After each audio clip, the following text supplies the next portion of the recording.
सबसे पहले देव के देव महादेव के चरणों में प्रणाम करती हूँ, मेरा प्रणाम स्वीकार हो। मैया पार्वती के चरणों में प्रणाम करती हूँ, मेरा प्रणाम स्वीकार हो।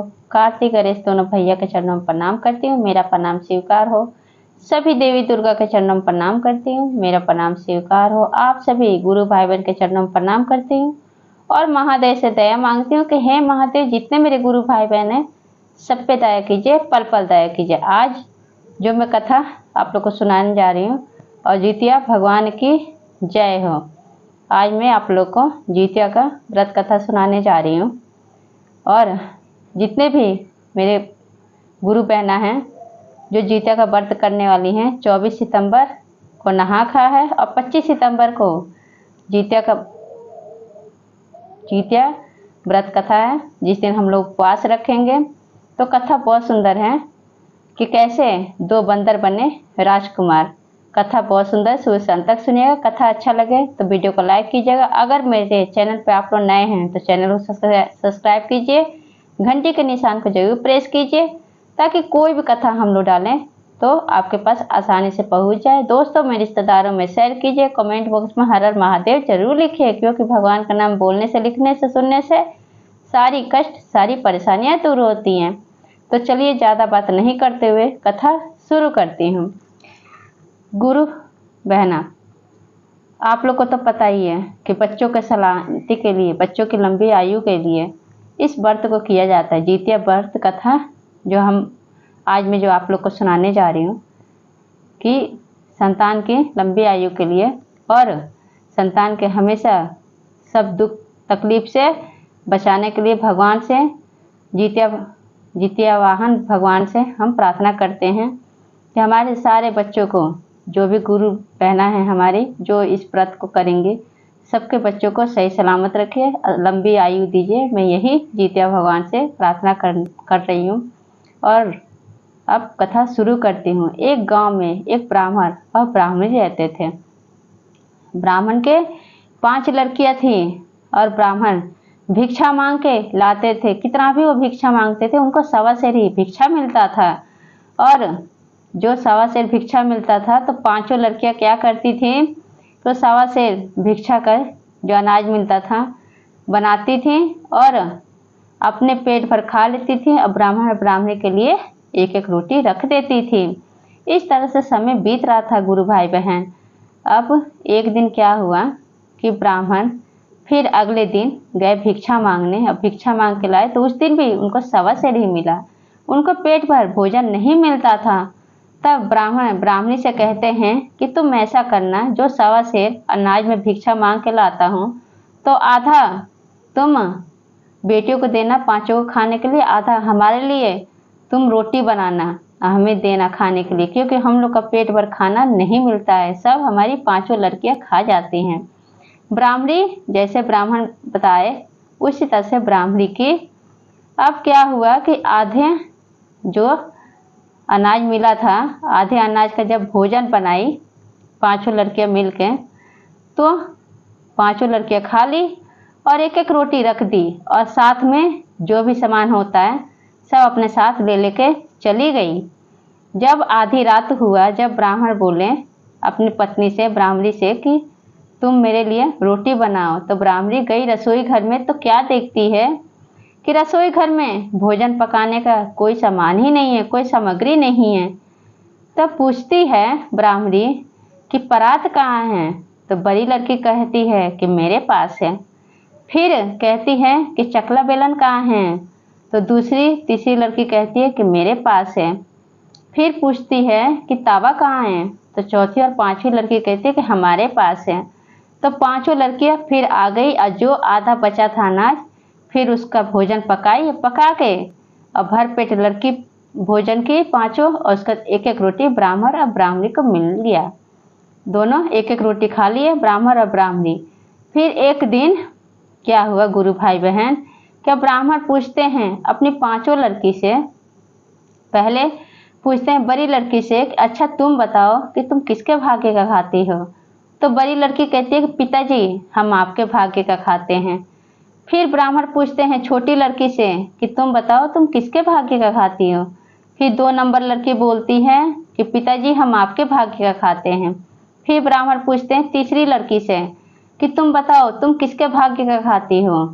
तो तीसरी लड़की भी ब्राह्मण से कहती है पिताजी हम आपके भाग्य का खाते हैं। लेकिन फिर ब्राह्मण पूछते हैं चौथी और पांचवी लड़की से कि तुम बताओ तुम किसके भाग्य का खाती हो। तो चौथी और पांचवी दो लड़कियां कहती हैं कि पिताजी हम अपने भाग्य का खाते हैं। अब ये बात सुन के ब्राह्मण को बहुत गुस्सा आता है, बहुत क्रोधित हो जाते हैं और सोचते हैं, कहते हैं कि मैं रोज भिक्षा मांग मांग के तुम लोग के लिए, तुम्हारा पेट भरने के लिए लेकर आता हूँ और खुद एक एक रोटी खाता हूँ, तुम लोग को पेट भर खाना खिलाता हूँ। अब इस बात से बहुत ब्राह्मण गुस्सा होते हैं और अगले दिन क्या करते हैं, ब्राह्मण ब्राह्मणी से कहते हैं कि जो चौथी पांचवी दो लड़कियां हैं इन लोग को तैयार कर देना, मैं मामा घर इसको लेके जाऊंगा, क्योंकि मामा के घर खबर आया है, बुला रहे हैं दोनों लड़की को। अब ब्राह्मणी रोक नहीं पाती है और ब्राह्मण दोनों लड़कियों को ले जाके एक जंगल में एक पेड़ के पास बिठा देते हैं और कहते हैं कि तुम दोनों यहीं बैठो, मैं तुम्हारे लिए पानी लेकर आता हूँ। दोनों लड़कियां बैठी रहती हैं, ब्राह्मण वहाँ पे छोड़ के चले आते हैं, क्योंकि ब्राह्मण को तो गुस्सा आता है कि मैं भिक्षा मांग मांग के इन लोग को खिलाता हूँ। ये कहती हैं दोनों चौथी और पांचवी नंबर लड़की कि मैं अपने भाग्य का खाती हूँ। तब ब्राह्मण सोचते हैं अब खाओ अपने भाग्य का, कहाँ से खाओगे। अब क्या होता है गुरु भाई बहन कि सुबह से शाम हो जाता है। जब शाम होता है उसी पेड़ से दो बंदर नीचे कूद जाते हैं दोनों लड़की के पास। अब दोनों लड़की डर जाती हैं। तब दोनों बंदर पूछते हैं दोनों लड़कियों से कि आखिर तुम लोग कौन हो। दोनों लड़कियां कहती हैं कि मेरे पिताजी हम लोग को बिठा के गए हैं, अभी पानी लेकर आ रहे हैं, बोले हैं कि अभी तुम्हारे लिए पानी लेकर आ रहा हूँ। तब बंदर कहते हैं कि शाम का समय हो गया है और रात को बहुत सारे जंगली जानवर घूमते हैं, तुम लोग ऐसा करो यहीं पे पास में हम लोग का एक गुफा है, उसी में चल के विश्राम कर लो, जब तुम्हारे पिताजी आएंगे तब चली जाना। दोनों लड़कियां, अब शाम तो हो ही गया था, अब दोनों बंदर की बात सुन के वहां से चली जाती है गुफा में। जब गुफा में जाती है दोनों लड़कियां तो क्या देखती हैं कि वो गुफा नहीं, वो एक राजमहल था, उसमें सोना चांदी हीरा मोती से भरा वो राजमहल था। फिर दोनों लड़कियां पूछती हैं अब दोनों बंदर से कि तुम दोनों हो कौन।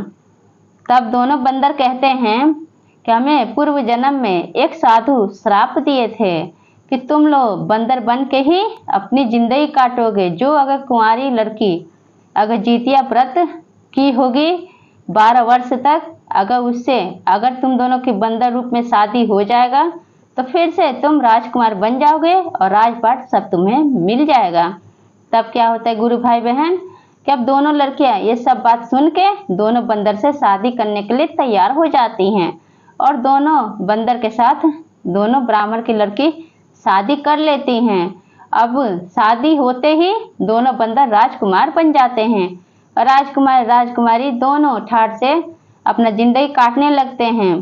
फिर ऐसे समय बीतने लगता है। फिर अगले दिन क्या होता है कि ब्राह्मणी बोलती है ब्राह्मण से कि हमारी लड़कियों को गए हुए बहुत साल हो गए, आप जाइए उनको लेकर आइए। तब ब्राह्मण जब घर से जाते हैं तो उसी जगह पे जाते हैं जहाँ पे वो अपनी दोनों लड़कियों को बिठा के पेड़ के पास चले गए थे। जब वहाँ जाते हैं तो कोई भी वहाँ पे नहीं था और उसी पेड़ के सामने वहीं पे देखते हैं पेड़ के पास कि बड़ा सा राजमहल बना हुआ था।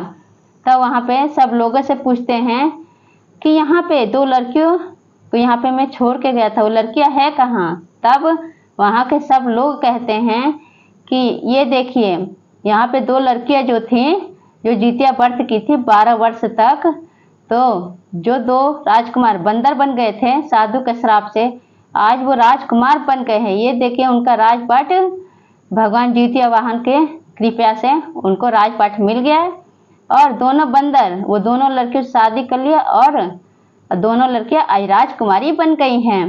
तब क्या होता है गुरु भाई बहन, जब ब्राह्मण डरते डरते जाते हैं राजमहल के अंदर तो क्या देखते हैं कि दोनों लड़कियां दौड़ते दौड़ते आके अपने पिताजी के गले मिलती हैं ब्राह्मण के।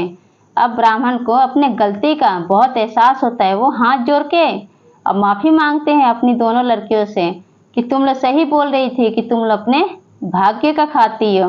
अब ब्राह्मण सोच रहे थे पहले ही कि कहीं मैं छोड़ के लड़की को चला गया हूँ तो जंगली जानवर खा गए होंगे, लेकिन कहते हैं किस्मत में जो होता है, जो मिलना होता है वो तो मिल ही जाता है।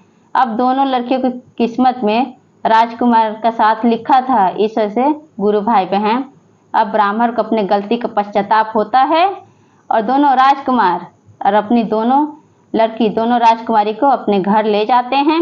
ले जाकर ब्राह्मणी से मुलाकात करवाते हैं, अपनी सारी सच्चाई सारी बातें ब्राह्मणी से बोलते हैं और माफ़ी मांगते हैं। तो इस तरह से जितवाहन भगवान इस तरह से ब्राह्मण के लड़की को, जो कि एक गरीब थी, जो कि भिक्षा मांग मांग कर ब्राह्मण खिलाते थे, जितिया भगवान सारा दुख सारी तकलीफ़ें दूर कर दिए।